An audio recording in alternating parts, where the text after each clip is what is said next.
Everyone thinks gentrification is about rich people moving in. They're wrong, it's a financial machine. Gentrification isn't random.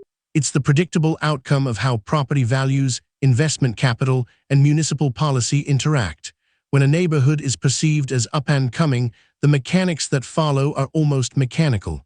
A coffee shop opens, a gallery, then rents rise.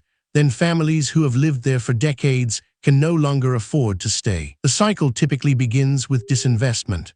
A working-class neighborhood, often one where Black or Latino families settled during the mid-20th century, gets overlooked by banks and developers for decades. Property values stagnate. Landlords defer maintenance. Schools receive less funding.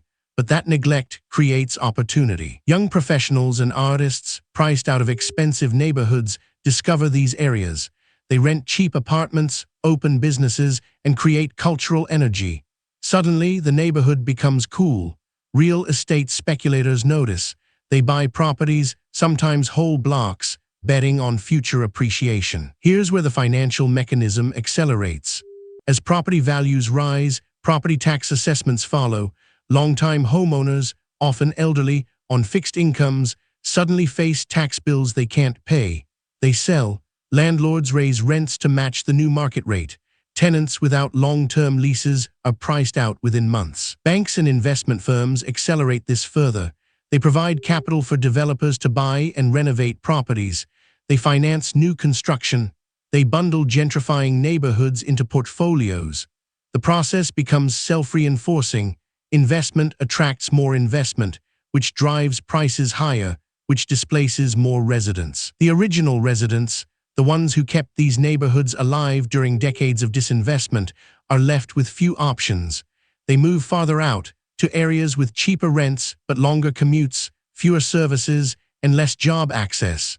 The neighborhood that was once theirs becomes unaffordable. What's crucial to understand, this isn't inevitable. It's a system. Municipal zoning, lending practices, tax policy, and speculative investment all determine whether a neighborhood gentrifies or remains stable.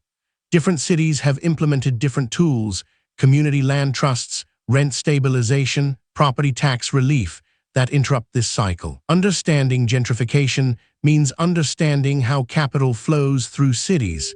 It's not about individual choices. It's about the financial structures that make displacement profitable.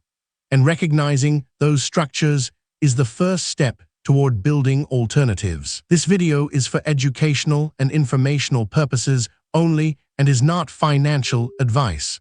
Always do your own research. Subscribe for weekly deep dives into the hidden economics shaping your city, because understanding how systems work is how we build better ones.